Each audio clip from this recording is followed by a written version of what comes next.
ராஜஸ்தான் மாநிலத்துல மதுபானம்னு நினைச்சு ரசாயனத்தை குடிச்ச 4 தொழிலாளர்கள் உயிரிழந்திருக்காங்க.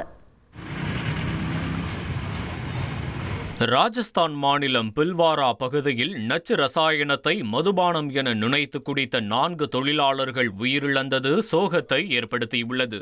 அலோலி கிராமத்தைச் சேர்ந்த சுஷிலா, ஜம்னி, பதாமி மற்றும் ரத்தன் ஆகியோர் திருமண நிகழ்ச்சியில் பாத்திரம் கழுவு வைக்கப்பட்டிருந்த ரசாயன திரவத்தை மதுவென நினைத்து எடுத்து சென்று அருந்தியுள்ளனர். அதனை குடித்த சில நிமிடங்களிலேயே உடல்நிலை மோசமடைந்து மருத்துவமனையில் சேர்க்கப்பட்ட 4வரும் சிகிச்சை பலனின்றி உயிரிழந்தனர்.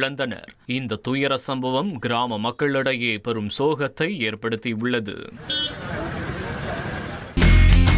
இனி செல்லும் இடமெல்லாம் செய்தி. தந்தி டிவியின் வாட்ஸ்அப் சேனலை ஃபாலோ பண்ணினா செல்ல இருக்கும் இடமெல்லாம் செய்தி. இதோ QR கோட் இப்பவே ஸ்கேன் பண்ணுங்க, ஃபாலோ பண்ணுங்க.